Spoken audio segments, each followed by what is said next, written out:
प्रिय विद्यार्थियों, लोक प्रशासन की कक्षा में आपका स्वागत है। आज हम लोग राष्ट्रपति की आपातकालीन शक्तियों के बारे में पढ़ेंगे। इससे पूर्व हम लोगों ने राष्ट्रपति की शांतिकालीन शक्तियों के बारे में पढ़ा था। तो देखते हैं राष्ट्रपति की आपातकालीन शक्तियाँ कौन कौन सी हैं।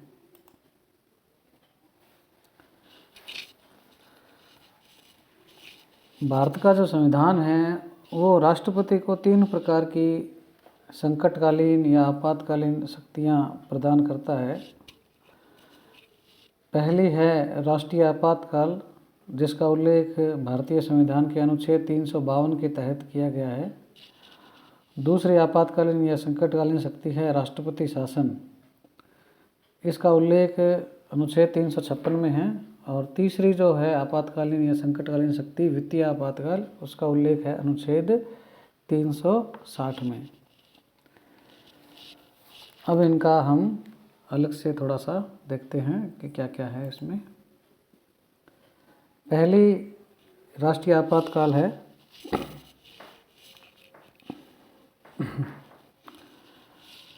अनुच्छेद 352 के अनुसार यदि राष्ट्रपति को यह समाधान हो जाता है कि युद्ध, बाह्य आक्रमण या सशस्त्र विद्रोह के कारण भारत या उसके किसी भाग की सुरक्षा संकट में है, तो वह क्या है, राष्ट्रीय आपातकाल की क्या है, घोषणा कर सकता है। आपात की घोषणा के लिए क्या है, मंत्रिमंडल की लिखित सहमति आवश्यक है। अपनी मर्जी से नहीं कर सकता राष्ट्रपति, उसके लिए क्या है, मंत्रिमंडल की लिखित सहमति आवश्यक है। आपात की उद्घोषणा का 1 माह के भीतर क्या है, संसद के द्वारा अनुमोदन होना जरूरी है। यानी मान लीजिए ऐसी स्थिति आ गई है जिससे क्या है, नेशनल इमरजेंसी लागू हो गई है, तो उसको क्या है 1 महीने के अंदर अंदर क्या है, संसद से अनुमोदित करवाना आवश्यक है। अनुमोदन के बाद भी क्या है, जो इमरजेंसी है वो 6 माह तक लागू रहेगा। 6 माह के बाद लागू रखने के लिए इसका क्या है, दोबारा फिर संसद से अनुमोदन करवाना होता है। अब तक क्या है, भारत में 3 बार आपातकाल लागू हुआ है, राष्ट्रीय आपातकाल। एक तो 1962 में, वो क्या है 26 अक्टूबर 1962 से 10 जनवरी 1968 तक रहा ये। और यह जो अवधि है ये उस वक्त हुआ जब चीन व पाकिस्तान से क्या है, भारत के युद्ध हुए। दूसरा जो आपातकाल है वो 3 दिसंबर 1971 से 27 मार्च 1972 के बीच की अवधि का रहा। और यह जो अवधि थी ये पाकिस्तान के साथ युद्ध हुआ तब हुआ।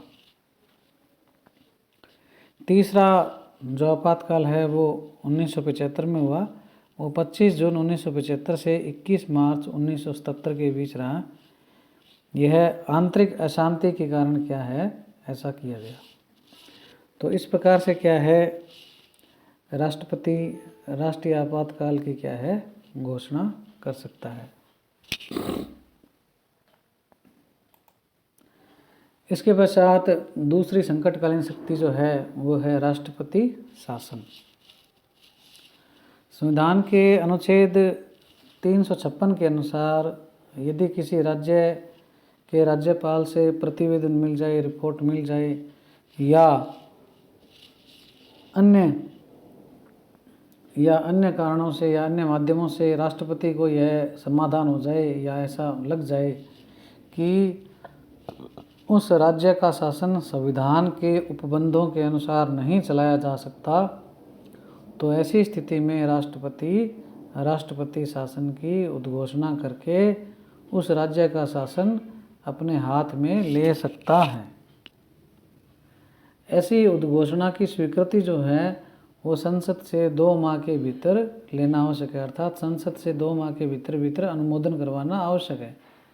संसद के अनुमोदन के पश्चात भी कोई उद्घोषणा एक बार में 6 माह से अधिक समय तक और कुल मिलाकर 3 वर्ष से अधिक समय तक जारी नहीं रह सकती। भारत में अब तक क्या, जब से संविधान लागू हुआ है तब से लेकर अब तक लगभग 125 बार के आसपास क्या है, इसका मतलब जो राष्ट्रपति शासन है उस शक्ति का उपयोग किया गया 356 के अंतर्गत राज्यों में क्या है ये 125 बार से ज़्यादा क्या ये लग चुका है। इसके पश्चात तीसरी जो शक्ति है मतलब इसमें आपातकालीन शक्ति जो है वो है वित्तीय आपातकाल। इसका उल्लेख संविधान के अनुच्छेद 360 के अंतर्गत है। यदि राष्ट्रपति को ऐसा प्रतीत हो या ऐसा समाधान हो जाए कि ऐसी स्थिति पैदा हो गई है जिससे भारत की जो वित्तीय साख है या वित्तीय स्थायित्व है उसको क्या है खतरा हो गया है, जिससे भारत अथवा उसके किसी भाग की वित्तीय स्थायित्व संकट में है, तो वह वित्तीय आपात की घोषणा कर सकता है। और इसको भी क्या है 2 माह के भीतर क्या है संसद से क्या है अनुमोदन करवाना होता है। और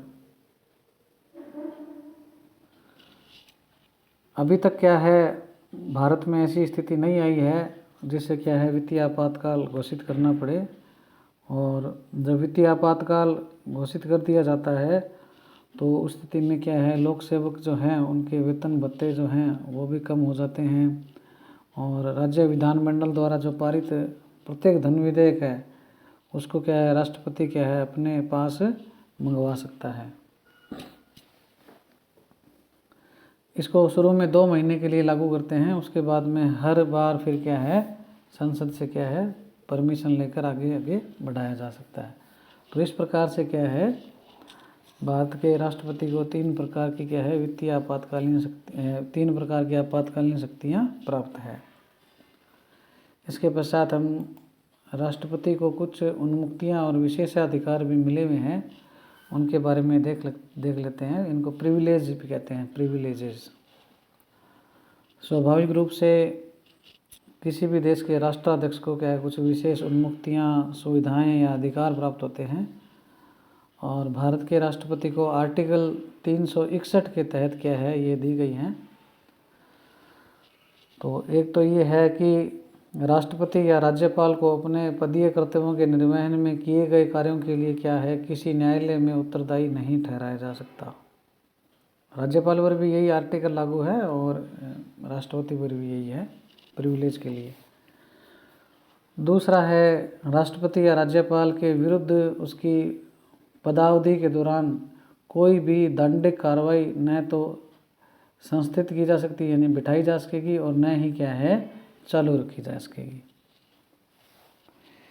तीसरा जो है वो है राष्ट्रपति या राज्यपाल के विरुद्ध उसकी पदावधि के दौरान उसकी गिरफ्तारी या कारावास के लिए किसी न्यायालय के द्वारा कोई आदेश जारी नहीं किया जा सकता। वारंट कहने का अर्थ वारंट जारी नहीं कर सकते उनकी पदावधि के दौरान, ना तो उनको गिरफ्तार कर सकते हैं ना कारावास के लिए क्या है कोई वारंट जारी किया जा सकता है। चौथा है राष्ट्रपति या राज्यपाल के द्वारा पद ग्रहण से पहले या उसके बाद में अपने व्यक्तिगत हैसियत में किए गए किसी कार्य के लिए उसकी पदावधि के दौरान किसी न्यायालय में कोई सिविल कार्रवाई तब तक नहीं रखी जा सकती जब तक उसे इसकी सूचना 2 माह पूर्व न दे दी गई हो। तो इस प्रकार से क्या है राष्ट्रपति जो है उसको क्या है और राज्यपाल जो है उसको कुछ विशेष उन्मुक्तियाँ या विशेष अधिकार प्रदान किए गए हैं। तो इसके साथ ही हमारे क्या है राष्ट्रपति का जो अध्याय है वो कंप्लीट हो जाता है। इसके पश्चात हम प्रधानमंत्री उसकी मंत्रिपरिषद उसके बारे में फिर क्या है आगे पढ़ेंगे। ये कुछ अभ्यास प्रश्न हैं आप लोगों के लिए, तो इनके आंसर लिखकर आप क्या है मुझे व्हाट्सएप कर देना। 5 प्रश्न हैं। राष्ट्रपति को कितने प्रकार की आपातकालीन शक्तियाँ हैं? आपको अभी 3 प्रकार की है। राष्ट्रपति की राष्ट्रीय आपातकालीन शक्ति के बारे में बताओ, अभी बताया गया आपको। राष्ट्रपति शासन की शक्ति है, वित्तीय आपातकाल की शक्ति है, कौन कौन सी उन्मुक्तियाँ हैं, जो हमने अभी पढ़ा है उसके बारे में ही ये सारी बातें इसमें बताई गई है। कोई ज़्यादा इसमें दिक्कत नहीं है। आपकी परीक्षा में भी क्या इसी प्रकार के प्रश्न आते हैं। बड़ा प्रश्न आएगा तो अब क्या है कंप्लीट हो जाएगा।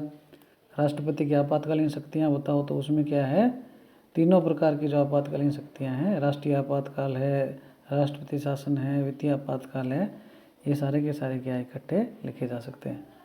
बाकी ये क्या उन्मुक्तियों का प्रश्न क्या है, मीडियम साइज का है, तो ये निबंधात्मक में नहीं आ सकता।